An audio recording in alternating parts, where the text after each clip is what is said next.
오늘 하나님의 말씀에 보면은 3절에서 이런 말씀을 하시네요. 하늘의 하나님, 땅의 하나님은 신 여호와를 가리켜 맹세하게 하노니.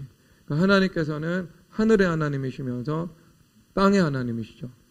그러니까 사두개인들은 하나님을 하늘의 하나님으로서 지식적으로 인정을 했지만 땅의 하나님으로 인정하고 그 여호와의 이름을 삶 속에서 경험하지는 못했던 사람들이죠.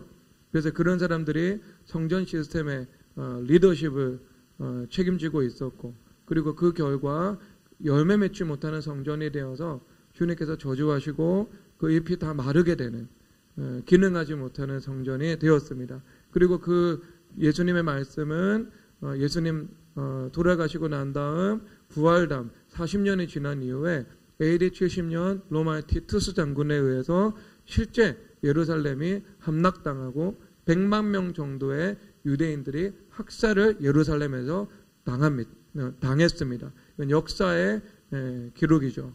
그리고 티투스 장군은 그 공적으로 로마 황제가 되었고, 황제가 된 이후에 끊임없이 재난이 로마 사회 가운데 일어나다가 대화재, 폼페이 이 화재, 이런 지진 같은 것들이 일어나다가 단명했죠. 그러니까 결국 이제 예루살렘이 하나님의 심판에 의해서 무너졌지만 그 악을 악으로서 심판하는 것이 하나님의 이 섭리죠. 섭리죠. 그 티투스 장군은 하나님의 도구로 쓰임 받았지만 그럼에도 불구하고 하나님의 눈동자와 같았던 이 예루살렘을 파괴한 그 결과로 그의 인생에는 큰 이제 이 고난이 닥쳐오게 된 것입니다. 우리가 이제 그 사두개인들은 결국 이 땅의 하나님이라는 것들을 경험하지 못했잖아요. 하나님의 것은 하나님께, 가이사의 것은 가이사에게. 이 말씀은 가이사에게도 하나님의 주권하에 있다는 거죠.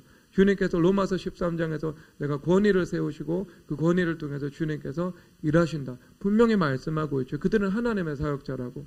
그러면 하나님께서 원하시는 것은 그 기독교가 전 역사를 통틀어서 이 세상 정부에 대해서 혹은 이 땅의 문화나 시스템이나 이 법에 대해서 이 언제나 도전적인 세력으로 이 반발하는 세력으로 남기를 원하지는 않으셨죠.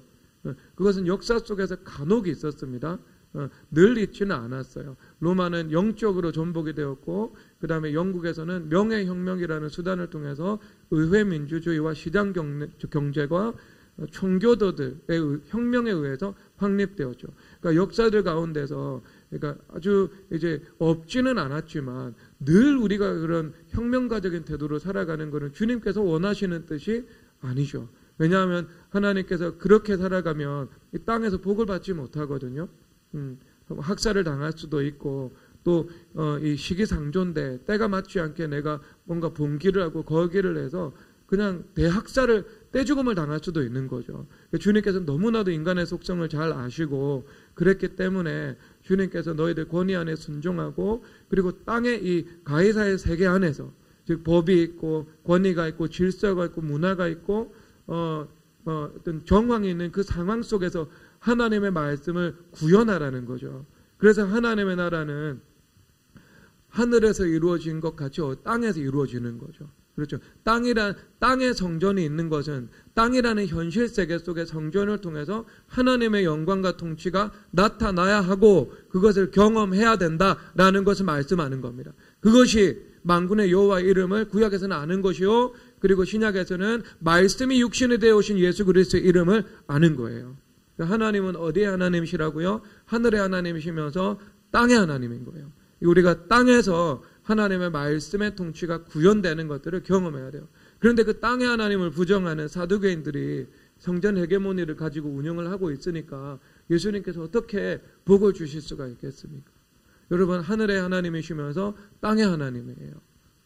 땅의 하나님이에요. 여러분, 땅에 하는 일에 땅에서의 일 가운데 예수님을 만나고 경험을 해야 돼요. 공부하는 학생이면 공부를 통해서, 연구하는 사람이면 연구를 통해서, 사업하는 분이면 사업을 통해서, 법의 일이면 법의 일을 통해서, 관계의 일이면 관계의 일을 통해서, 학교 일이면 학교 일을 통해서, 직장일이면 마찬가지. 우리가 그 일들을 통해서 여호와의 이름을 경험을 해야 돼요. 주님은 전능하신 분이시고 너희는 가만히 있어 하나님됨을 알지어다 라고 말씀을 하시잖아요. 우리가 주님 앞에 기도를 드리면서 살아갈 때 우리는 가만히 있고 하나님께서 일하셔서 하나님의 사자를 보내셔서 우리를 형통케 하시는 것들을 경험하는 것이 너희들의 인생에 반드시 필요하다. 이것이 우리가 맺어져야 되는 열매인 거예요. 우리가 예수님과 동행하는 그 동행의 실체가 있어야 되잖아요. 예수님과 동행하는 그 동행의 열매가 있어야 되잖아요. 그게 분명히 있어야 되거든요. 그러니까 여러분 땅의 하나님을 경험하시기를 주 예수 그리스도 이름으로 축복합니다. 그렇게 땅의 하나님을 경험하지 못하면 사두개인들처럼 이성주의 합리주의자가 되어가지고요 살아가는 거예요. 그래서 영도 부인하고 천사도 부인하고 부활도 부인하고 말씀도 부인하고 주님의 전능하심도 부인하고 마치 인간이 인간의 주인인 것처럼 내가 나의 주인인 것처럼 그렇게 살아가야 되는 겁니다. 얼마나 그 인생이 참 답답하고 힘들겠어요. 언젠가는 그 한계를 본인이 목도를 하게 될 텐데 인생의 파고 앞에서 무너지는 경험을 하게 되는 거죠. 어리석죠 여러분? 그래서 제가 어제 조선일보에 기사가 나왔어요. 어떤 요즘에 이슈가 되는 그 사건의 공범인데 이분이 뭐 이 외고 수석해서 이제 증권사에서 한 10억 정도를 연봉으로 받았대요. 그런데 만남 하나가 잘못된 거예요. 만남.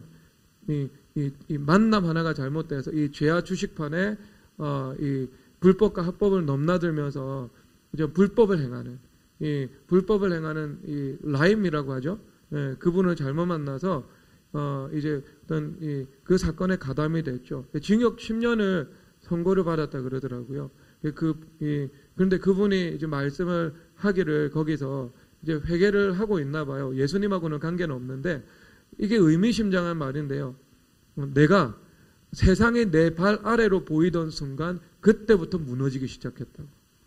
그렇게 이야기를 하는 거예요. 의원님들이 다들 자기한테 와서 인사하고 그 다음에 30대 증권회사 이사가 되어서 10억씩 벌고 그러면서 모든 사람들이 자기 눈 아래 보이기 시작하고 세상을 내가 좌지에 의지할 수 있을 것 같고 그 시점에 이미 그 자기 파괴적인 일들이 들어왔다는 거. 그러니까 교만이 들어오는 그 시점에 이미 망한 거죠. 얼마나 여러분 이게 안타까운 일들이 되겠습니까? 그러니까 그렇게 우리가 이제 하나님을 만나는 것이 아니고요. 우리가 내가 성전으로서 주님께서 말씀으로 하늘을 통치하시고 땅을 통치하신다는 것을 믿고 내가 연역적으로 그 믿음으로 동행의 실체를 경험하는 그 인생보다 복된 인생은 없습니다. 그러면 그런 인생을 살아가면요, 우리가 때로는 인생의 파고가 와도 그 파고를 넉넉히 우리가 이기면서 살아갈 수 있게 되는 거예요. 그래서 성경 로마서 8장 마지막 절을 보면 환난이나 공고나 박해나 기근이나 적심이나 위험이나 칼이나 뭐 높음이나 깊음이나 천사들이나 권세자들이나 누구라도 우리를 그리스도의 사랑해서 하나님의 사랑에서 끊을 수 없다. 그렇게 말씀하시잖아요. 그렇죠. 그러니까 우리가 넉넉히 이기는 은혜를 주님 허락해 주시는 거예요. 하늘의 하나님이면서 땅의 하나님이에요. 그러면 자 그런 하늘의 하나님과 땅의 하나님 우리가 경험하면서 살아가야 되는데 어떻게 살아가야 하는가 7절 함께 읽겠습니다. 시작. 하늘의 하나님 여호와께서 나를 내 아버지의 집과 내 고향 땅에서 떠나게 하시고 내게 말씀하시며 내게 맹세하여 이르시기를 이 땅을 내 씨에게 내주리라 했으니 그가 그 사자를 너보다 앞서 보내실지라 내가 거기서 내 아들을 위하여 아내를 택할지니라. 여기서 예수님께서 하나님 아브라함께서 종 엘리에셀 늙은 종에게 아들의 아내를 찾는 전권을 위임하는 거죠. 정말 매우 이 아브라함이 엘리에셀을 신뢰했다고 볼 수 있잖아요. 세상에 어느 부모가 며느리 선택하고 사위 선택하면서 자기가 직접 보지 않고 어떤 한 사람에게 그 전권을 위임할 수가 있겠어요. 그렇죠. 그러면 얼마나 이 아브라함과 엘리에셀 사이에 그 수직적인 관계가 온전한지 얼마나 하나가 되어 있는지 아시겠죠? 그러니까 아브라함과 엘리에셀은 하나였어요. 하나. 여기서 그 단서가 많이 드러나요. 하나였어요. 그렇기 때문에 아브라함이 엘리에셀을 신뢰하고 엘리에셀도 아브라함의 신뢰를 받아서 며느리 선택하는 일들의 전권을 보고도 하지 않고 선조치 후보고 이런 이제 이 권세까지 위임을 받은 거죠. 그러니까 사실 이거는 제자도의 관계인데 이 제자도의 관계가 온전히 하나가 되면 그 안에 온전한 자유가 임한다는 것을 말해주고 있는 거예요. 말해주고 있는 거예요. 그냥 핵심적인 지침 외에 나머지 모든 것은 정권을 위임하는 거예요. 그래서 그 위임된 영역 안에서 자유로 이 자유를 이제 우리가 이 자유의 일들을 해 나갈 수 있게 되는 거죠. 여러분 그런 거예요. 예수님께서 뭐라고 말씀하세요? 작은 일에 충성하면 무엇을 맡긴다고요? 작은 일에 충성하면 모든 것을 맡긴대요. 그러니까 작은 일에 있어서 예수님과의 관계에서 우리가 신뢰관계가 온전히 형성되면 그 다음부터는 예수님께서 모든 것을 맡기게 됩니다. 모든 것을. 여러분 이 관계가 아브라함과 엘리에셀에 이루어졌는데요. 그게 여기 10절에서 나옵니다. 10절 보면 이의 종이 그 주인의 낙타 중 10피를 끌고 떠나는데 곧 그의 주인의 뭐라고요? 모든 좋은 것을. 그렇죠. 모든 좋은 것을. 아브라함이 지시하지 않았어요. 이것 가지고 가고 그 다음에 이것 가지고 가고 밍크코트 하나 준비하고 그 다음에 500만 원 정도 준비하고 그 다음에 로만손 시계 이런 거 준비하고 그 다음에 MCM 가방 준비하고 뭐 이렇게 지시를 하지 않으셨어요. 그렇죠. 그냥 알아서 다 알아서 하시오. 그래서 엘리에셀이 모든 것을 가지고 갔습니다. 그러니까 작은 일에 충성하니까 예수님께서 제자에게 모든 것을 맡기시죠. 여러분 예수님과 그런 수직적인 신뢰관계가 형성되기를 주 예수 그리스도 이름으로 축복합니다. 주님께서 모든 것을 맡기신다면 얼마나 여러분 이게 참 신나는 일이에요. 기대되는 일이에요. 모든 일을 맡기기 위해서 뭘 해야 되겠어요? 여러분들이 예수님과 온전히 하나가 되는 일들이 있어야 되는 거죠. 예수님과 하나가 되는 것들을 방해하는 수직적인 벽과 수비평적인 벽이 내 안에서 와해되어야 하는 거예요. 여리고성 무너지는 것처럼 무너져야 하는 겁니다. 그것을 여기서 말씀해주고 있는 거예요. 그런데 여기서 그 사절을 너보다 앞서 보내실지라. 천사들이 앞서 나가잖아요. 그러면 천사들이 앞서 나가기 때문에 이 모든 스토리의 결론은요, 형통입니다. 그래서 여기서 가장 반복적으로 등장하는 단어가 여호와께서 내게 형통한 길을 주셨다. 형통한 길을 주신 여부, 형통한 길을 주셨다. 이 형통이라는 단어가 반복적으로 이 24장 문맥에서 들어가거든요. 그러면 그 형통이 무엇으로 말미암게 되었는가? 여호와의 사자를 보내심으로 말미암은 거예요.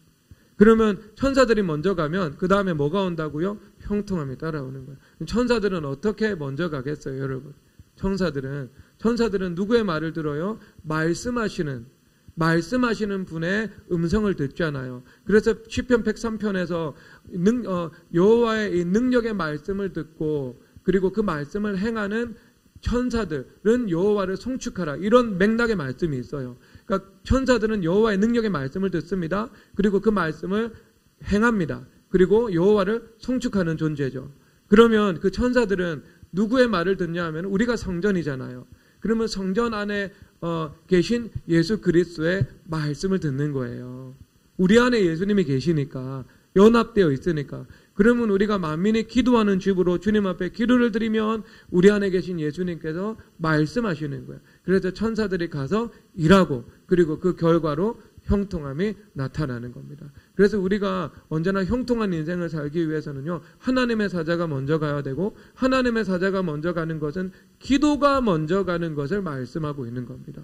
그게 우리가 모든 일에 있어서 모든 결정, 모든 일, 모든 만남, 모든 관계에 앞서서 우리가 먼저 주님 앞에 그 일들을 기도드리는 그런 삶을 늘 항상성을 가지고 성전으로서 유지해 나간다면 내 삶 속에서는 형통함이 따라오게 되는 것입니다. 여러분 그 형통함을 누리셔야 되죠. 그러면 여러분 여기서 참 이 만남의 복인데 아브라함의 하나님이 여기서 엘리에셀의 하나님으로 나타나죠. 15절에서 보면은요, 말을 마치기도 전에 리브가가 물동이를 어깨에 메고 나오니 그는 아브라함의 동생이다. 이렇게 말씀을 하고 있어요. 동생 누구누구의 소생이다. 자, 쭉 말씀하고 있죠. 그런 말을 마치기도 전에. 그러니까 여기서 뒷장에서 보면은요, 45절 내가 마음속으로 말하기를 마치기도 전에. 그러니까 마음으로 주님 앞에 기도를 드렸는데 그 기도를 마치기도 전에 이 사물에 상황에 변화가 나타나게 되었다. 이것을 말씀해 주고 있는 것입니다. 그러면 아브라함이 주님 앞에 기도를 드리는 것처럼 엘리에셀도 이 정도, 즉 마음으로 주님 앞에 기도를 드리고 그 기도에 입각해서 이것은 하나님께서 개입하시고 계신 것이다, 하나님께서 일하고 계신 것이다라는 것들을 통찰할 수 있는 그 영적인 통찰력을 가지고 있었죠. 그러면 이 관계는 아브라함이 하나님과 가지고 있었던 관계처럼 아브라함의 제자였던 엘리에셀도 동일하게 그 관계 안에서 움직여 나간다는 것들을 볼 수 있는 겁니다. 아브라함도 기도하는 선조였지만 엘리에셀도 여기서 이 하나의 사건을 통해서 기도하는 분이었다, 이것이 말씀에서 드러나고 있는 거예요. 네, 그렇습니다. 그러니까 여러분들이 늘 아브라함처럼 기도해서 사자가 먼저 가는, 그래서 형통함을 경험해야 되고요. 그리고 엘리에셀도 자기의 삶의 이 땅의 삶 속에서 주님 앞에 늘 기도하고 그 다음에 늘 여쭙고 늘 주님과 함께 하나가 되어서 사물을 바라보는 그 훈련을 하는 것을 통해 가지고요, 예수님께서 지금 무언가 일하고 계신 것들을 분명히 목도하고 통찰하고 있는 장면이 나오는 겁니다. 그러면 엘리에셀은 무엇을 통해서 예수님을 만났어요? 땅에 자기의 일을 통해서 하나님 만난 거예요. 아브라함의 모든 소유를 맡은 청지기의 직분을 감당하면서, 그렇죠. 청지기의 직분을 감당하면서, 그리고 아브라함이 지시한 그 직무를 분명히 수행함에 있어서 그 일 가운데 함께 하시는 하나님, 그리고 하나님의 인도하심의 역사, 하나님의 뜻하시는 것, 이 모든 것들을 만나고 경험할 수 있었던 거예요. 그러면 여러분, 그럴 때 어떤 태도가 나오냐 하면은요, 27절에서 보면은 이에 그 사람이 머리를 숙여 여호와께 경배하고 이렇게 말씀을 합니다. 자, 지금 리브가 어머니께서 등장을 하죠. 이분이 바로 자기가 찾던 이삭의 아내다라는 것들을 하나님의 은혜 안에서 발견을 한 거예요. 그러면 자기의 직무를 이제 성취를 한 거잖아요. 성취를 한 거예요. 그러면 그럴 때 나타났던 초기 반응이 뭐냐면, 본능적인 반응이 뭐냐면요, 어떻게 해요? 그 사람이 머리를 숙여 여호와께 경배하고 겸손히 하나님 앞에 모든 영광을 올려드리는 겁니다. 모든 영광을. 이게 얼마나 겸손한 태도겠어요? 그렇죠? 겸손한 태도죠. 그런데 그렇게 만났어요. 만났을 때 어떻게 해요? 겸손히 예수님께 영광 올려드리죠. 그런데 이것이 자아라는 것들이 온전히 죽지 못하잖아요. 그럼 이런 반응이 나옵니다. 본능적으로 자기도 모르게 자기 의의 반응이 나오는 거예요. 내가 맞았지. 이런 반응. 내가 옳았어. 역시 내가 말한 대로 하면 되잖아. 거봐, 내 판단이 맞았던 거야. 이런 이제 반응인 거죠. 그런데 그런 자기의의 반응이 본능적으로 올라올 수 있거든요. 그런데 이미 엘리에셀은 늙은 종으로서 오랜 시간 동안 하나님과 관계를 맺으면서 겸손과 성품이 온전히 체질화가 되었죠. 그래서 아브라함 우리 선조님도 이런 일들이 있을 때 주님 앞에 엎드려서 철저히 겸손과 하나님 앞에 영광 올려드리는 그 정말 고귀하고 아름답게 늙어간 하나님의 종의 모습이 있다면, 이 엘리에셀도 그 아브라함과 똑같이 전혀 다름없이 똑같이 주님 앞에 겸손함으로 온전히 영광 올려드리는 그 반응이 여기에서 우리는 볼 수가 있는 겁니다. 그러면 여러분, 여기서 하나가 연결되죠. 자, 겸손한 엘리에셀, 그리고 하나님께서 정해주신 이 교회의 어머니, 예수 그리스도를 상징하는 이삭의 아내, 그리고 믿음의 어머니 인 리브가를 분별하는 일에 쓰임을 받았던 거예요. 그러면 그런 분별력과 그런 판단력, 이것이 어디로부터 나왔죠? 이것은요, 겸손에서 나온 거죠. 우리가 주님 앞에 겸손이 이루어지지 않았습니다. 그런데 하나님의 말씀에 세계가 열렸다고 생각을 한번 해보세요. 그래서 미묘한 선과 악의 세계와 빛과 어둠의 세계들을 내가 다 분별할 수 있습니다. 그래서 겸손이 이루어지지 않는 곳 가운데 하나님의 지혜가 임했다. 그러면 여러분, 이것은 어떻게 되겠어요? 지식이 힘이다가 되는 거예요. 그러니까 자기의 힘이 되는 겁니다. 그러니까 이것은 자기 영광을 위해서 쓰임받는 도구가 되겠죠.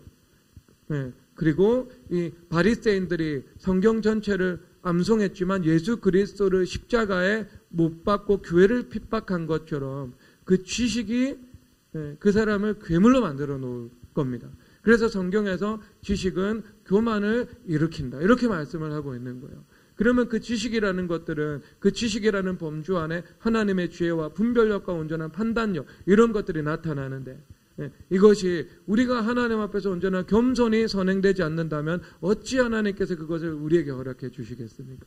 여기서 엘리에셀은 예수님과의 관계 가운데에서 겸손하죠. 그리고 아브라함과의 관계에서 온전히 아브라함과 하나가 되어서 며느리까지 선택하는 정권을 위임받을 정도로 수직적 관계의 온전한 하나됨을 이루었죠. 그렇죠. 그러니까 그 겸손한 가운데 하나님께서 주시는 그 지혜와 분별력과 판단이 안전한 방식으로 임하게 된 거예요. 임하게 된 거. 여러분, 지혜는요, 겸손 가운데 주어집니다. 교만 가운데 주어지는 그 지혜는요, 주님께서 주시지도 않고요. 사랑하시면 주신다 하더라도 그것은 필연적으로 자기 파괴적인 통로가 열리게 되어 있죠. 인간이 어떤 존재인데요. 얼마나 인간의 존재적인 본성이 교만한데요.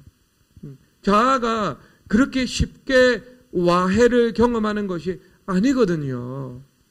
그러니까 여러분, 그 살아있는 자아에 하나님의 지식이 임하면, 바리새인과 같은, 예수님은 십자가에 못 박고 그리고 교회를 핍박하는 괴물이 등장하는 거예요. 그래서 여러분, 지식적 신앙이 위험하죠. 지식적 신앙은 머리에 지식과 정보는 채워져서 많은 것을 내가 알게 되는데, 이것이 내 마음의 로고스가 없고, 마음의 로고스가 없다 보니까 생명을 주시는 성령 하나님의 능력으로 나에게 체질화되고 인격화되고, 그리고 내 삶의 열매로서 나타나지는 않게 되는 거죠. 그래서 다 알고 있고 다 판단하고 있지만 자기의 영혼과 자기의 삶의 연장 속에서는 어떤 말씀의 열매도 나타나지 않는 겁니다. 얼마나 위험합니까, 여러분? 위험한 거예요. 그렇죠. 그것을 이제 율법주의라고 하는 거예요. 그것은 바리새적인 속성이니까 주님 앞에 그것은 우리가 회개해야 되죠. 그래서 우리가 늘 겸손할 수 있다면 늘 주님의 지혜가 우리 가운데 머물 수 있게 되는 겁니다. 그래서 겸손이 지혜이며 겸손이 권위인 거예요. 그렇습니다. 자, 여기서 보면 또 19절도 함께 읽겠습니다. 시작. 하기를 다하고 이르되 당신의 낙타를 위하여서는 물을 길어 그것들로 배불리 마시게 하리다 하고. 아멘. 이 엘리에셀이 믿음의 어머니를 선택하는 정권을 위임받았잖아요. 그래서 그 믿음의 어머니를 뽑는 그 기준을요, 극단적으로 높여버렸습니다. 지금. 왜냐하면 지금 엘리에셀이 낙타 10피를 끌고 갔죠. 그럼 그 위험한 고대 근동을 여행하면서 많은 보화를 들고 혼자 여행하지는 않았겠죠. 길리우고 훈련된 병사 300명이 넘었거든요. 그러면 적어도 제가 볼 때는 최소 20명에서 50명 정도의 이 호위할 수 있는 종들과 함께 떠났습니다. 안전한 여행이 돼야 되고, 그리고 며느리도 모셔와야 되니까요. 그러면 이미 낙타 10필 정도는 충분히 물을 먹일 수 있는 인적 자원들이 있었겠죠. 그런데 그들 보고 일을 시키지 않고 예수님께 이렇게 기도드리는 거예요. 제가 물을 좀 달라 하면 당신뿐만 아니라 낙타에게도 물을 먹이리라 라고 말하면 그 사람이 우리 주인의 아들의 신부감인 줄 알겠습니다 라고 주님 앞에 기도를 드리는 거예요. 그러면 리브가도 사리 판단이 돌아가잖아요. 자기는 여자죠. 그리고 남자예요. 그리고 한 20명 정도 되는 건강한 남성들이 있어요. 그리고 낙타 10필이 있습니다. 그러면 어떻게 하겠어요, 여러분은? 저기 10명의 이 장정들이 있는데 왜 저한테 낙타까지 먹이라고, 아니 그런 말 자체를 안 하겠죠. 그렇죠? 아예 그 판단 자체를 안 할 거예요. 낙타를 먹이라고 해도, 그럼 요구를 해도 따르기가 쉽지 않다는 말이죠. 사리 판단을 하면 이미 20명이 넘는 장정들이 있는데 그들이 한꺼번에 가서 물을 떠서 먹이면 쉽게 끝날 수 있는 일들인데, 누가 그것을 하겠냐고. 시켜도 안 하는데, 시키지도 않았는데 해야 된다는 거예요. 매우 극단적으로 높였죠. 그리고 낙타 한 마리당 물을 100리터씩 먹습니다. 여러분들이 집에서 배달시키는 그 1.5리터 이 9병 하나 둘 셋 넷 다 6병 들어가죠. 그거 들고 1층에서 4층 우리 집 4층 올라가려 그러면은요 엄청 힘들어요. 하나도. 그러면 그게 10리터예요. 그러면 그 10리터를 10번 해야지 100리터가 되죠. 그리고 그것을 다시 10번 해야 낙타 10마리를 먹일 수 있는 거예요. 적어도 시간은 반나절이 걸릴 수 있는 일입니다. 엄청난 시간이 걸리고 손목도 아프고 팔목도 아프고 근육도 쑤시고 하다가 중단하고 싶고 원망과 불평도 튀어나올 수 있고 왜 내가 이것을 해야지 하는 생각이 들 수도 있고 그런 일들이잖아요. 내가 왜 이 일들에 빨려 들어갔을까 하는 생각들. 근데 그런 것들이 전혀 없었어요. 그냥 자원하는 심령으로 뭐라고 말씀을 하시냐면은 내가 당신의 낙타들에게도 배불리 마시게 하리다 이렇게 말을 하고 있잖아요. 배부르게 내가 마시게 하리다. 여러분 이것이 믿음의 어머니에게 필요한 거예요. 여러분 믿음의 어머니가 되셔야 되잖아요. 믿음의 아버지가 되셔야 되잖아요. 여러분 이것이 거룩한 성전입니다. 거룩한 성전은요 나태하지 않아요. 거룩한 성전은요 이기적이지 않습니다. 거룩한 성전은요 자기만 알지 않아요. 거룩한 성전은요 자기 가족만 알지 않아요. 그렇게 살아가지 않습니다. 거룩한 성전은 하나님을 사랑하고 그 능력으로 영혼을 사랑하는 것처럼 사랑하는 것이고요. 생수의 강을 흘려보내는 것이고요. 내가 섬기는 거죠. 이 믿음의 어머니 안에 있는 그 성전으로서 제사장으로서 민첩함과 배려와 지혜와 적극성과 능동성과 체력과 다른 사람들을 섬기고자 하는 것들. 여러분 이것들이 우리 가운데 이루어져야 돼요. 그러면 이게 이루어지는 건 간단하죠.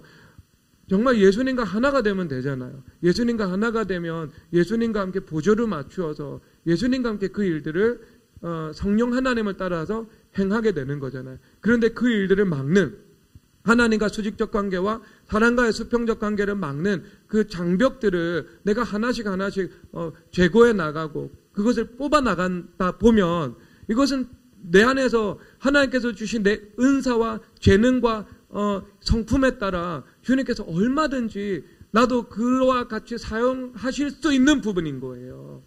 이것을 하기 위해서 내가 거룩한 성전으로 주님 앞에 쓰임받기 위해서 그래서 땅의 하나님을 경험하고 하늘의 하나님 당연히 우리가 경험을 해야 되고 뿐만 아니라 이 리브가처럼 하나님을 사랑하고 형제와 이웃을 사랑하는 삶을 살아가기 위하여서 너희들은 기도하고 그리고 너희들 안에 있는 그 자아라는 것들을 회개를 통해서 철저히 와해시켜야 한다는 것을 말씀해주고 있는 겁니다. 말씀해주고 있는 거. 여러분 이루어져야 됩니다. 그거 이루어져야 돼요. 그리고 나니까 예수님은 어떤 분이에요? 예수님은 정말 사랑이 많고 광대하시고 풍성하시고 우리에게 주기를 원하시는 분이잖아요. 그런데 여기 엘레세를 통해서 예수님께서 주시는데 무엇을 주셨냐면요. 이 32절에 보면은 반세개 무게의 금 코걸이 한 개와 13개 무게의 금 손목걸이 한 쌍을 그에게 주며. 여러분 이게 반나절 일당입니다. 반나절 일했는데요. 순금이죠. 그때는 18K 가공할 수 있는 화학적인 기술이 없었을 테니까 순금이에요. 순금. 근데 순금인데 손목걸이 하나, 금코걸이 하나. 하루 일해서 여러분에게 받을 수 있는 가치예요? 아니죠. 그렇죠. 하루 일하면 10만 원 받잖아요. 보통. 그런데 이 10만 원의 가치가 아니잖아요. 헤아릴 수 없잖아 지금. 그 금의 무게를. 그러면 여러분 이것이 얼마나 하나님께서 우리에게 풍성히 주시기를 원하시는가 하는 거죠. 여러분들이 주님의 뜻에 합당하기만 한다면, 주님의 법과 서로 조화를 이루기만 한다면 주님께서 행하실 일들이 풍성하고 주님께서 주실 복들이 풍성한 거예요. 주님은 그분은 서프라이즈 하시고 그분은 원더풀 하신 분이에요. 놀라운 것을 주님께서 주기를 원하신다고요. 그래서 주님께서 기도를 하라고 말씀하시고 회개하라고 말씀하시고 그리고 리브와 같이 이런 이기주의를 극복하여서 영적인 나태를 극복하여서 정말 이 리브가의 하나님을 향한 충성, 순종, 민첩함 그리고 이웃을 향한 사랑, 배려, 희생 그리고 그 안에 있는 그 생명력 그것을 가능하게 하는 그것을 주님께서 요구하시는 거예요. 그럼 주님께서 헌신을 요구하시는데 주님께서 헌신을 왜 요구하시겠어요? 예수님께서 말씀하시잖아요. 내가 세계와 온 땅에 충만한 것이 다 나의 것이라고. 내가 가령 줄인다 할지라도 내가 너희의 목장에 있는 양떼나 스스로 내가 가져가지 않겠다고. 그 모든 것은 나의 것이기 때문이라고. 그러면 하나님께 여러분들에게 때로는 물질적인 헌신도 요구하고 육체적인 헌신도 요구하고 기도라는 헌신도 요구하고 직장 생활하는데 40일 동안 삼각산 오라고 주님께서 요구하세요. 그러면 여러분의 뭔가 가지고 있는 시간이나 에너지나 기도나 물질이나 자원을 주님께서 가져가고 싶어서 그거 요구하시는 거예요. 그게 엘리에셀이 리브가의 노동력을 취하고 싶어서 그것을 하시냐고요. 이미 20명이 넘는 장정들이 있는데 수많은 천군 천사들이 있고 이 모든 땅에 하늘과 땅에 있는 것이 다 하나님의 소유인데 여러분들의 것을 예수님께서 취하고 싶어가지고 주님께서 그 헌신을 요구하시는 줄 아세요? 아니에요, 여러분.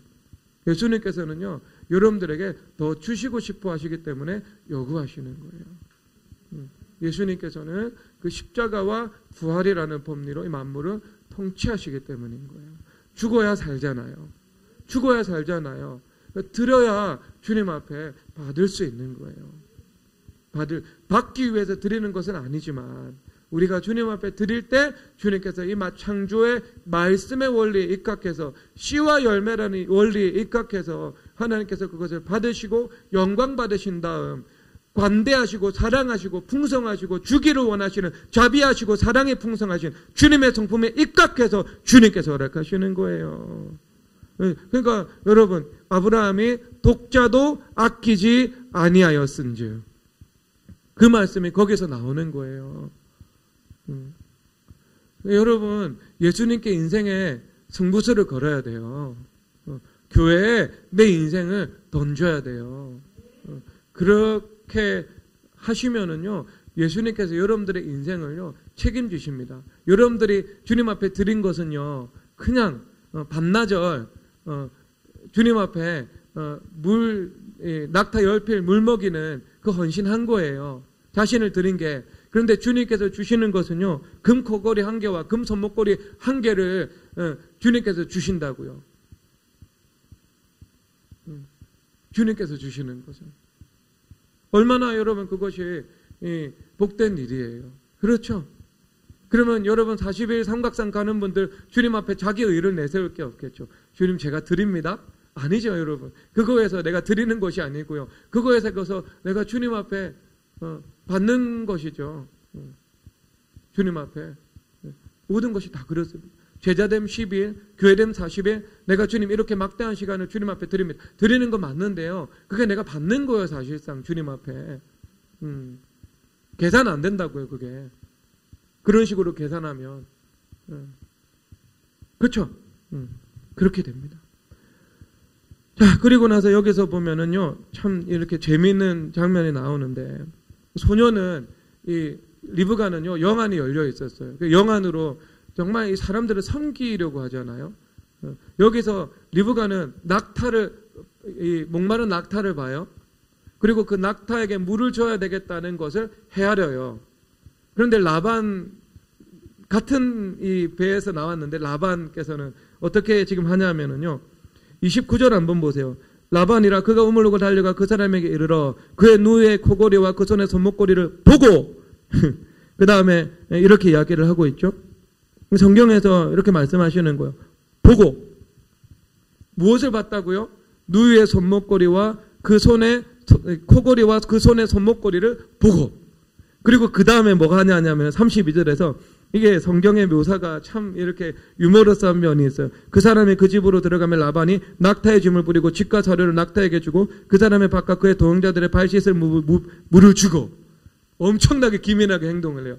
야곱이 빈털터리로 왔을 때는요, 한번 딱 보고 아무것도 없거든요. 그 다음 푸대접해요. 그러니까 이게 대조가 되는 거죠.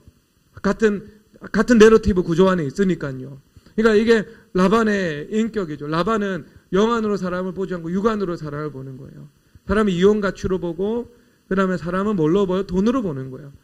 손목걸이와 그 다음에 코걸이를 보고, 아, 이 사람은 내가 뭔가 환대하면 이익이 남겠다. 이렇게 이용하려는 그 목적을 가지고 사람을 대하는 거예요. 그럼 여러분, 이거는 왜 이런 일들이 나타나냐면요, 라반의 이성의 문제일까요? 아니면 라반의 전제의 문제일까요? 프리 오포지션이에요. 전제. 라반의 전제의 문제입니다. 라반이 가지고 있는 그 전제, 이성은요, 전제를 따라갑니다. 이성은 전제를 극복하지 못해요. 그러니까 내가 이성이 있고 외부의 정보가 있잖아요. 그러면 이성의 상호작용을 통해서 무언가 논리의 과정이 있고 논리의 결론을 도출해 나가잖아요. 그런데 그 이성의 판단의 과정과 결론 자체가 틀려버리게 되는 거죠. 뭐가 틀리면은요? 전제가 틀리면은요. 그렇죠. 그러니까 같은 사안에 대해서 같이 똑똑한 사람인데 판단하는데 완전히 정반대에 대해서 판단을 하게 되잖아요. 그러니까 이 사물도 똑같은 사람을 보고 있는데 라반은 목마른 낙타와 그 사람을 낙타를 먹일 것, 이것을 보고 있고요. 또 똑같은 이성과 외부 정보의 상호작용이 일어나는데 라반은 똑같은 걸 보고서 어떤 작용이 일어나요? 지금 손목걸이와 코걸이를 보고 있는 거예요. 그게 보이는 거예요. 낙타와 가지고 온 그 재물이요. 그러면 리브가의 전제와 라반의 전제, 프리 오포지션이 다른 겁니다. 여러분, 이 전제 자체가 왜곡되면요, 나머지 전체가 왜곡됩니다.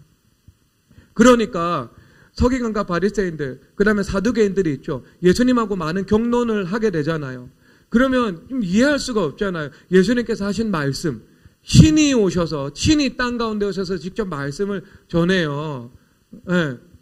가말리엘이나 힐렐이나 샴마이나 이런 대랍비가 무언가 말을 전할 때도 사람들이 가마를 받는데 그것하고는 비교할 수 없는, 사도 바울하고도 비교할 수 없고 그 누구 인간 설교자하고 비교할 수 없는 신 자체이신 분이 내려오셔서 말씀을 전하고 있는데 그 말씀에 은혜를 못 받아요. 그 말씀을 왜곡하고 곡해를 내요. 그리고 그 말씀에 합당한 증명으로서 기적들이 나타나고 치유가 나타나고 선한 일들이 나타나는데 그 물리적인 분명한 증거를 보고서도 예수 그리스도를 보지 못하고 보고서도 믿지 못하는 거예요. 지금 왜 그래요? 왜?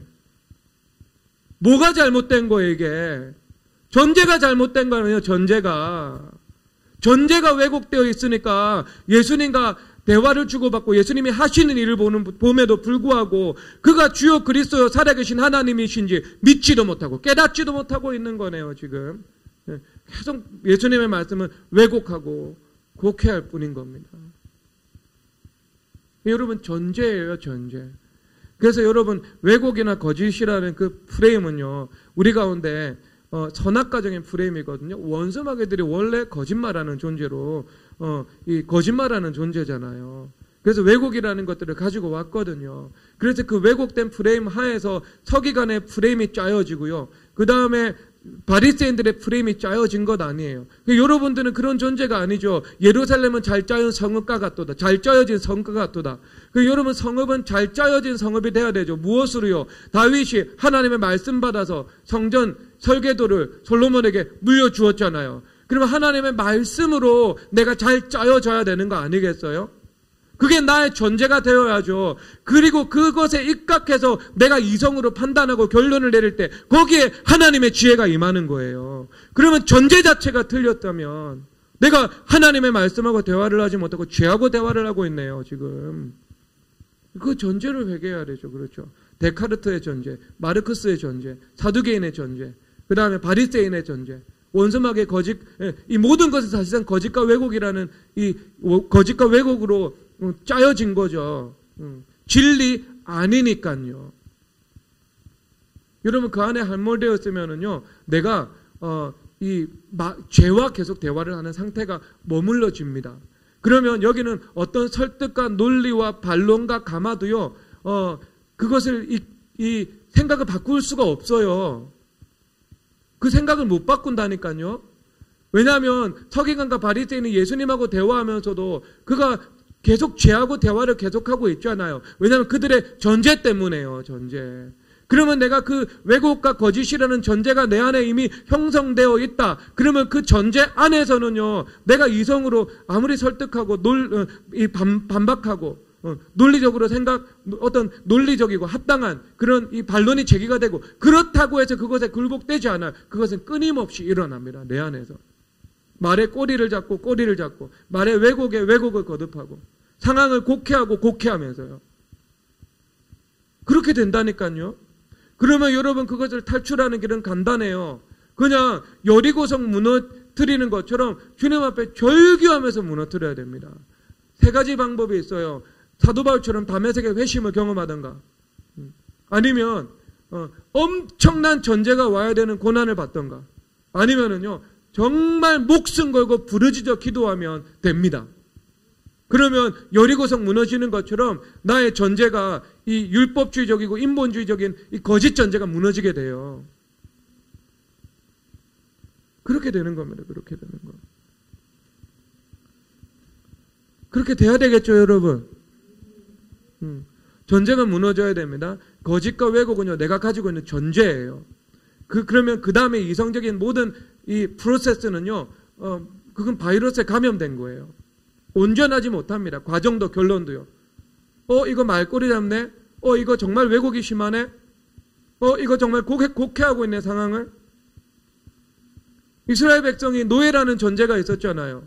예수님께서 복을 주시는데 불평을 자꾸 하고 있다니까요. 광야에서 보면 예수님께서 10대 재앙 내리고 홍해 갈라지는 기적을 주셨는데 하나님의 광대하심을 여호수아와 갈렙은 알고 믿었는데, 그런데 그 이스라엘 백성들은 원망하고 불평하잖아요. 지금 광대하신 하나님, 전능하신 하나님, 선하신 하나님께서 가나안 땅으로 인도를 해나가고 있는데, 나를 최고의 길로 인도를 하고 있는데 뭐라고 해요? 주님, 하나님께서 우리를 죽이려고 하신다고, 하나님께서 우리를 사랑하지 않으신다고, 왜 우리를 이런 길로 인도하냐고, 왜 모세는 스스로 건의가 되어가지고 우리를 지도하려고 하냐고. 하나같이 왜곡이잖아요. 왜 그래요? 노예라는 전제가 그 안에 성립된 거예요. 성립된 거. 여러분, 그 전제는요, 세 가지 중에 하나입니다. 다메섹의 회심이에요. 그렇게 해서 사도 바울이 전제가 바뀌었어요. 극단적으로 바뀌었죠. 이정훈 교수님처럼. 근데 이런 분들은 가끔 있어요. 저도 다메섹의 회심 같은 회심을 경험하지 않았어요. 저는 착실하게 그냥 밟아왔습니다. 꾸준하게. 방언도 아주 기도 많이 해서 받고 3년 4년 동안. 회개기도도 몇 년 동안 하고 있고 지금.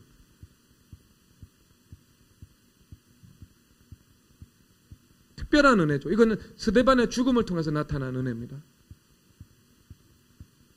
주여 저들의 죄를 용서하소서. 그리고 바로 사울이라는 말이 등장하거든요. 사도행전에서 보면. 순교의 열매예요. 그런데 자, 이건 예외적인 상황이에요.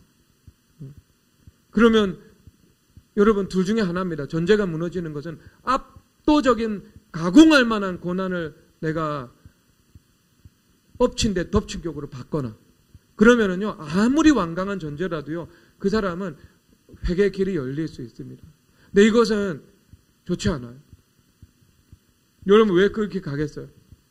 말씀 듣고 있는데 지금 시험은 있을 수 있죠. 시험은 우리 삶 속에 있을 수 있습니다. 그거하고 다른 거예요. 이거는요.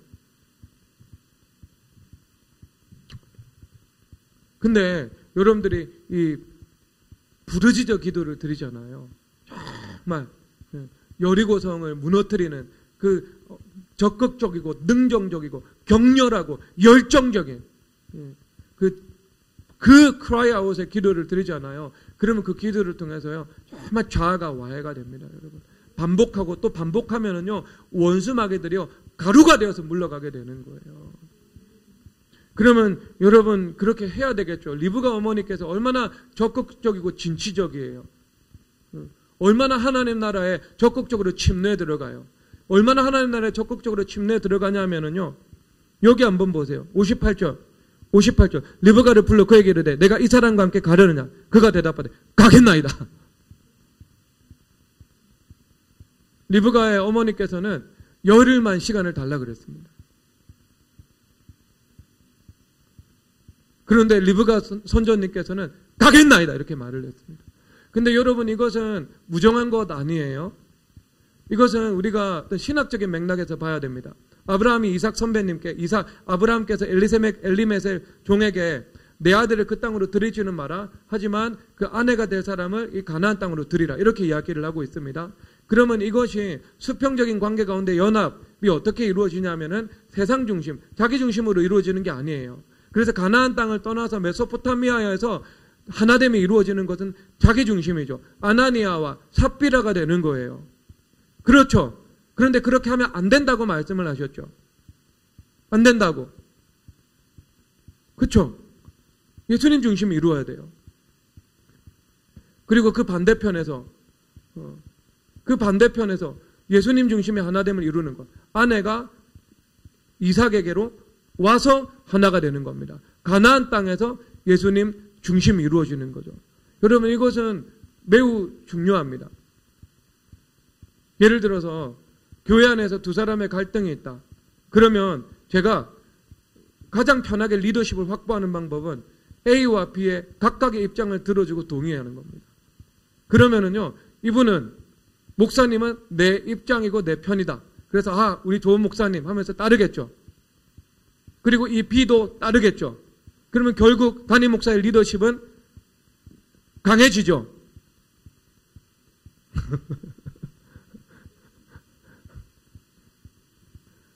그 정도는 아시네요. 그거 하라고 담임 목사님 세우셨어요, 주님께서. 저 그렇게 하지 않습니다. 저는요, 그럴 경우가 있으면은요, 두 사람 다 훈계합니다. 똑같이 훈계합니다. 두 사람 다. 권면합니다. 그래서 A도 회개하고 B도 회개해서 피차 예수님과 벽이 없고 수평적인 벽이 없어서 메소포타미아에서 하나가 되는 것이 아니고 가나안 땅에서 하나가 되도록 인도해 나갑니다. 그러면 여러분 이것이 부부관계도 마찬가지고 형제 자매 관계도 마찬가지 아니겠어요? 부부관계가 아나니아와 삽비라처럼 자기 중심의 입장에 동조해서 하나 되는 게 하나님의 뜻이겠어요? 형제들이 서로 대화하면 남매들이 대화하면서 형제들은 대화가 없고 남매들이 서로 대화를 하면서 성령 하나님의 교통하심을 따르지 않고 악령의 교통하심을 따라가지고 그 대화를 미묘하고 교묘하게 선을 넘어서면서 주고받습니다. 그리고 나중에 죄책감이 드니까 상쇄하기 위해서 또 옳은 말 하죠. 주님 앞에서. 그런데 여러분 그것은 메소포타미아에서 하나가 되는 거죠. 예수님 중심으로 하나가 되는 것은 아닙니다. 그래서 아브라함께서 말씀을 하시기를 데리고 나가지 마라. 데리고 들어와라. 그렇게 해서 말씀하신 거예요. 하나님의 하나됨의 장소가 어디여야 하는가? 그 문제인 것입니다. 그런데 여기서 예수님 리브가 선생님이 그러면 열흘 후에 가겠습니다. 지금 가겠습니다. 어떤 차인 줄 알겠죠?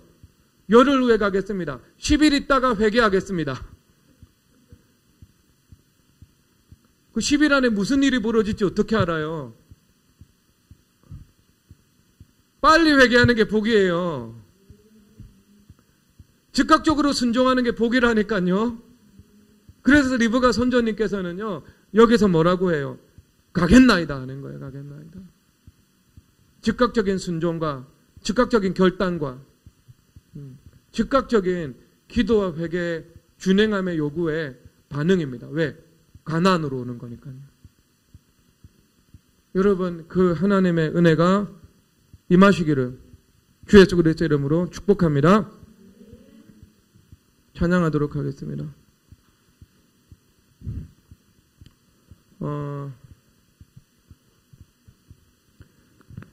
예수 이름으로 승리를 얻어내 찬양하도록 하겠습니다.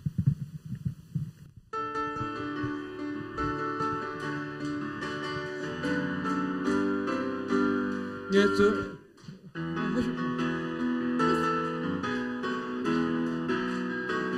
이름으로 예수 이름으로 승리를 얻었네.